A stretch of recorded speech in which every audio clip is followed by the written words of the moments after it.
Olá, queridos irmãos e queridas irmãs em Cristo. Hoje eu quero fazer uma pregação também essencial para nós cristãos. Para isso, eu quero introduzir o nosso tema no cesto de Deus. Nosso texto base vai ser aqui Êxodos do capítulo 2, versículos 1 até o 10. O meu propósito com esta pregação é para que vocês, crentes, consigam fortalecer a sua fé, mostrando, por meio de Êxodos 2, que mesmo em meio ao perigo, às incertezas que existem na nossa vida, Deus ainda tem cuidado sobre nós. Deus coloca seus filhos sob cuidado seguro e conduz seus cumprimentos acerca de seus planos. Vamos ler o nosso texto base. Aqui eu estarei lendo a nova versão transformadora, a NVT. Por essa época, um homem e uma mulher da tribo de Levi se casaram. A mulher engravidou e deu à luz a um menino. Viu que era um lindo bebê e o escondeu por 3 meses. Quando não conseguia mais escondê-lo, pegou um cesto feito de juncos de papiro e revestiu-o com betume e piche. Acomodou o bebê no cesto e o colocou entre os juncos, à margem do rio Nilo. A irmã do bebê ficou observando a certa distância, para ver o que aconteceria. Pouco tempo depois, a filha do faraó desceu ao Nilo para tomar banho, e suas servas foram caminhar pela margem do rio. Quando a princesa viu o cesto entre os juncos, mandou sua serva buscá-lo. Ao abrir o cesto, a princesa viu o bebê. O menino chorava, e ela sentiu pena dele. Deve ser um dos meninos hebreus, disse ela. Então a irmã do menino se aproximou e perguntou à princesa: A senhora quer que eu chame uma mulher hebreia para amamentar o bebê? Quero, respondeu a princesa. A moça foi e chamou a mãe do bebê. A princesa disse à mãe do bebê: Leve este menino e amamente-o para mim. Eu pagarei por sua ajuda. A mulher levou o bebê para casa e o amamentou. Quando o menino cresceu, ela o levou de volta à filha do faraó, que o adotou como seu próprio filho. A princesa o chamou de Moisés, pois disse: Eu o tirei da água. Irmãos, depois de toda essa leitura extensa de 10 versículos, quero apresentar a introdução, de fato, para a nossa pregação, o nosso bate-papo de hoje.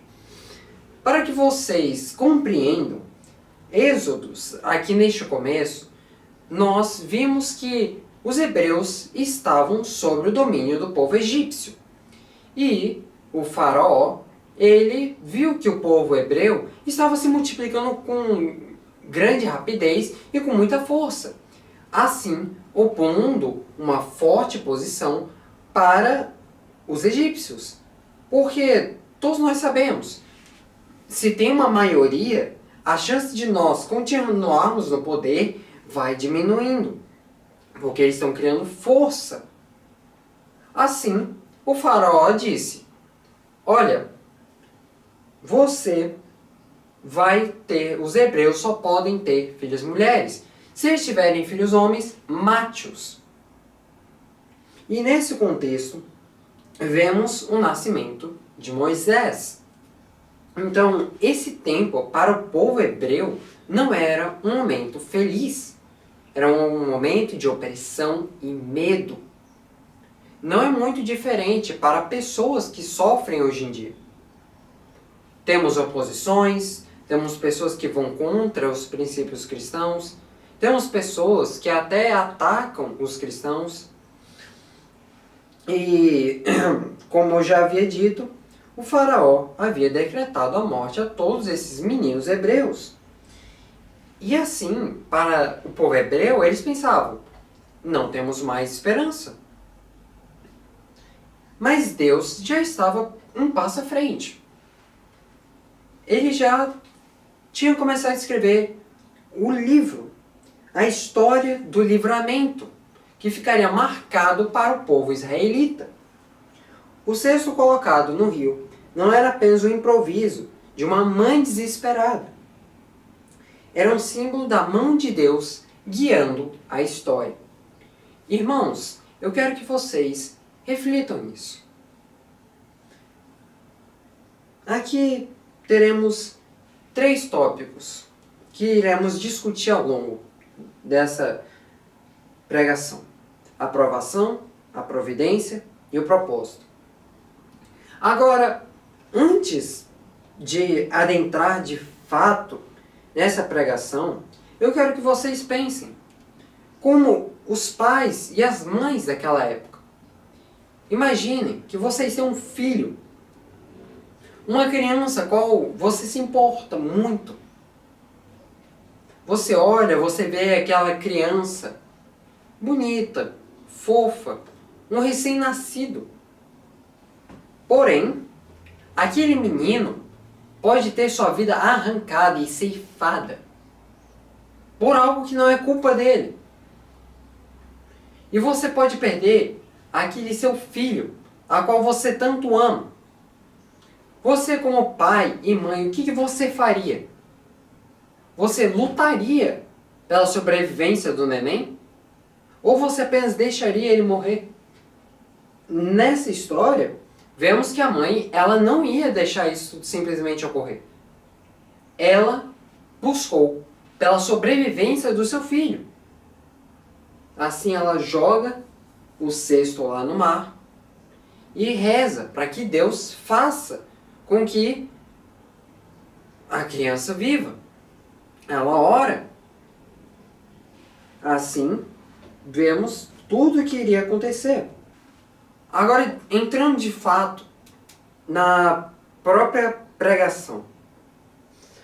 Primeiro ponto que eu quero trazer: um cesto de provação. Quando vemos aqui em Êxodos, dos versículos 1 a 4, a gente vê que ela vai pegar a cesta, bota o betume, o piche, e coloca a criança, joga no mar. Quero adentrar nisso.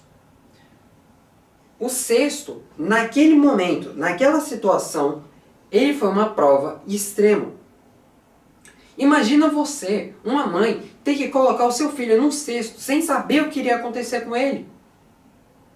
Você está jogando ele para o mundo, para um rio.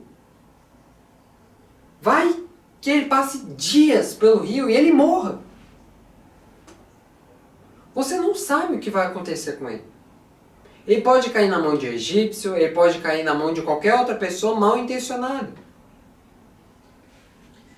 Isso tudo para que a criança tivesse uma chance de viver, para que ela não visse aquele filho morrer.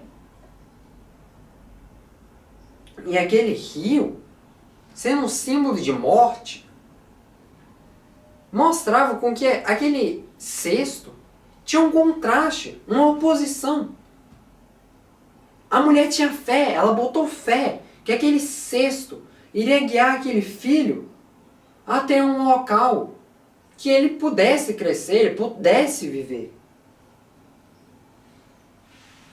Então, Joquebede precisou confiar que Deus guardaria onde ela não poderia ir. Ela não podia largar tudo e ir com o filho. Ela não podia. Ela confia que Deus vai cuidar do seu filho. Uma prova de fé extrema. Uma prova de fé extrema. Irmãos, me diga se isso não é realmente fé. Jogando seu filho ao desconhecido. Apenas crendo em Deus que aquele filho iria sobreviver. Além disso, a aprovação para nós cristãos é o lugar onde aprendemos que nós devemos nos jogar para Deus. Nós não soltamos, nós devemos, no momento de provação, nos aproximar cada vez mais de Deus. Porque se nos afastarmos, colocarmos essa provação no meio da nossa relação e nos afastar, ao invés de aproximar, nós estamos caindo nas provações. Caímos nas tentações. E assim falhamos na vida cristã. Falhamos espiritualmente. Não de forma física, que agora teremos alguma doença, ou de forma emocional, mas de forma espiritual. Assim, essa mulher, mesmo com essa provação de ela simplesmente fazer qualquer outra coisa, não, ela crê em Deus. Toda provação que nós cristãos temos tem dois polos. Ou nós cedemos para o medo, para o pecado, ou cedemos para a fé, para a crença. Joquebed nos ensina a confiar em Deus. Mesmo soltando o que nós amamos, é o caminho para ver os milagres nascerem. Porque Moisés, ele não parou em qualquer lugar. Ele parou nas mãos da princesa. Imagine se isso não é Deus. Temos essa lição preciosa. Que ela não abandonou realmente Moisés no rio. Ela não só jogou a criança e deixou ela lá. E disse, vai, sorte. Por favor, que a criança tenha sorte, ela caia na mão de alguém bom. Não. Não compreendam assim jamais. Neste leito de provação, ela coloca Moisés nas mãos de Deus. Ela não está jogando ela ao acaso. Ela não está apostando com destino. Ela não está apostando, jogando dados e dizendo, será?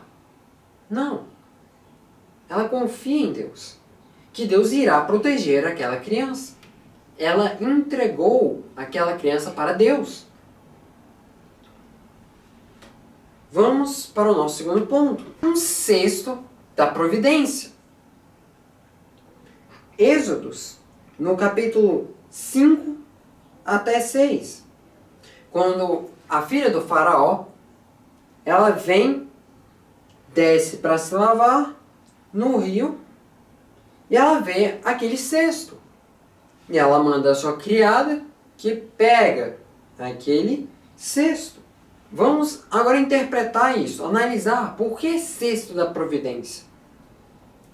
O que parecia ter sido apenas um jogo a acaso, completamente sorte, era a mão de Deus movendo cada peça,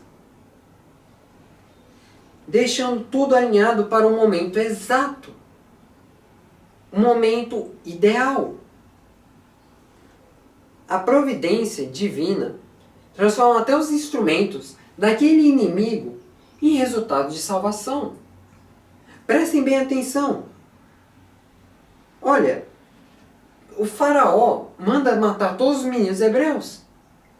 E a princesa, ela salva ele. A filha desse faraó se tornou uma parte do plano de Deus. E tem um comentarista que eu acho muito bom frisar o que ele diz. Deus usou as lágrimas de um bebê para controlar o coração de uma princesa poderosa. Usou as palavras de Miriam a fim de providenciar para que o bebê fosse criado por sua mãe e ainda recebesse por isso.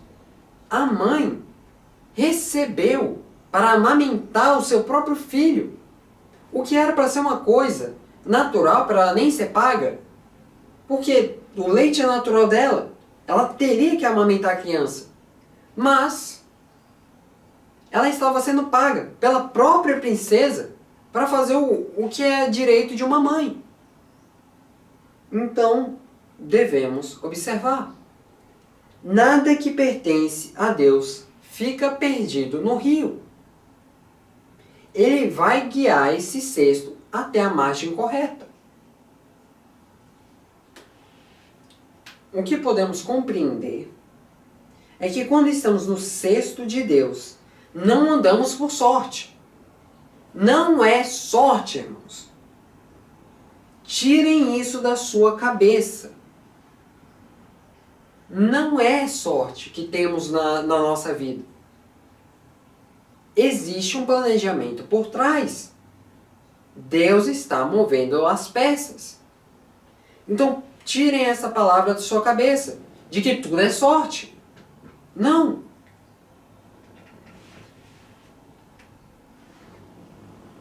A providência de um Pai, o nosso Senhor e Salvador, moveu terra e céus pelo seu Filho.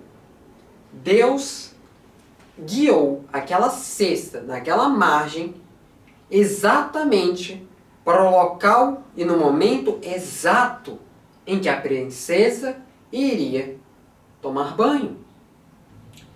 Imagine se aquela princesa ela decidisse não tomar banho naquele dia.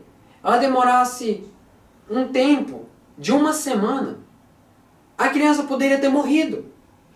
Mas não. No exato dia, na exata hora, Moisés apareceu. E a princesa também. Não foi acaso.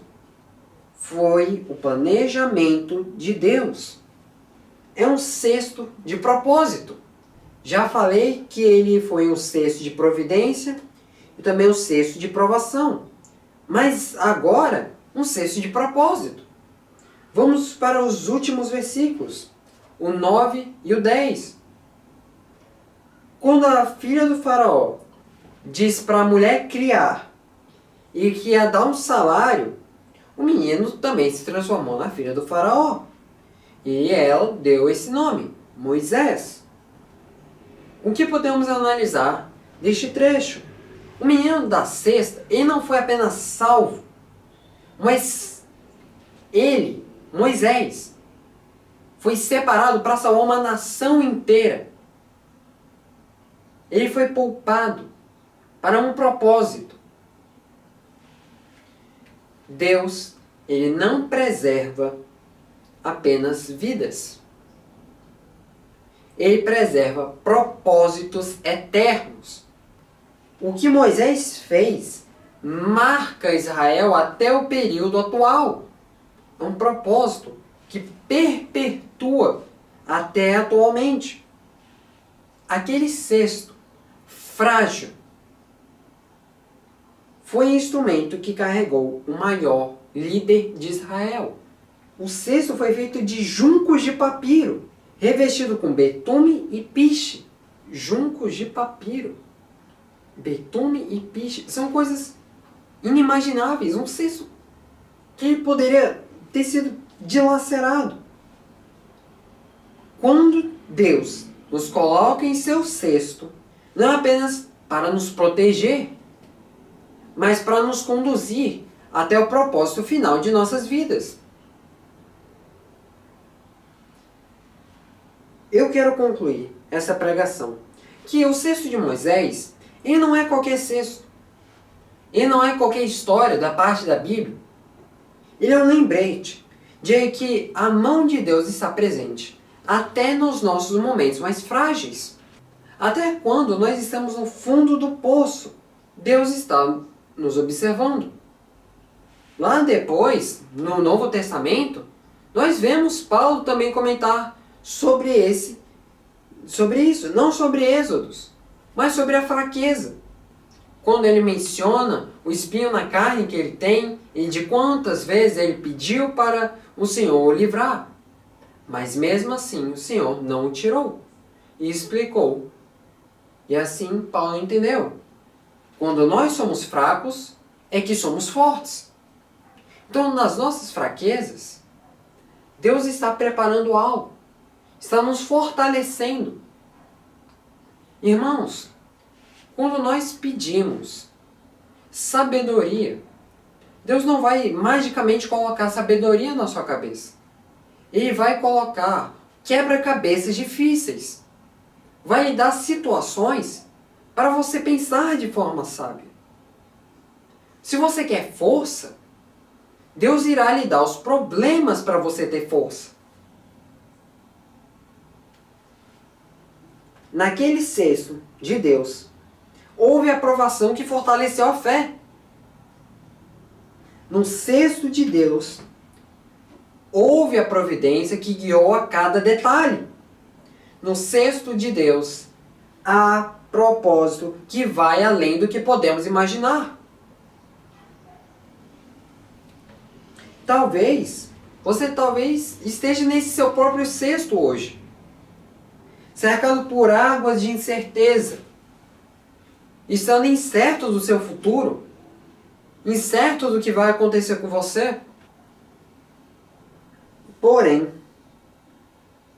eu quero dizer algo. Confie.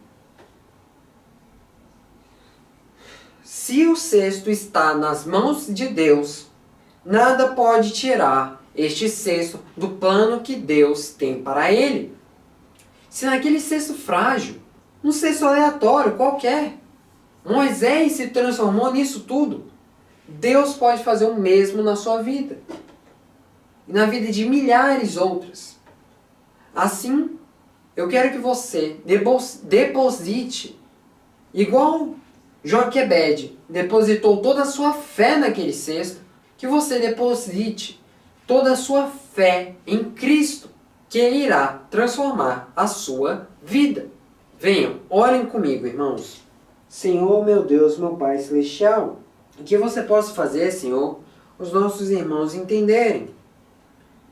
Nós não estamos perdidos. Sim, podemos ter dúvidas, podemos ter incertezas, podemos estar frágeis, em um cesto completamente frágil, em algum local completamente desconhecido. Porém, mesmo com tudo isso, com tudo que está acontecendo, ainda temos um propósito. Ainda temos algo que irá providenciar. Estamos passando por uma provação e que, portanto, não devemos jamais desistir. Não devemos cair para o medo, para o pecado, mas devemos ir perseverança, para a crença, para a fé, para Deus. Abre a mente dos nossos irmãos, que eles possam ter a determinação e a coragem para seguir em frente, que eles não fiquem apavorados com todos os contextos, com todas as situações que eles passam, mas que eles persistam.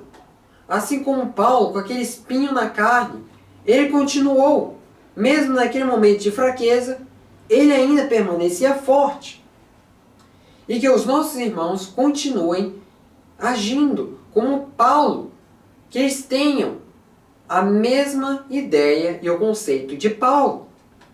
Enfim, Senhor, nós te agradecemos por cada provação, por cada tentação, por confiar em nós que estamos nesse cesto e nós nos lançamos a Ti.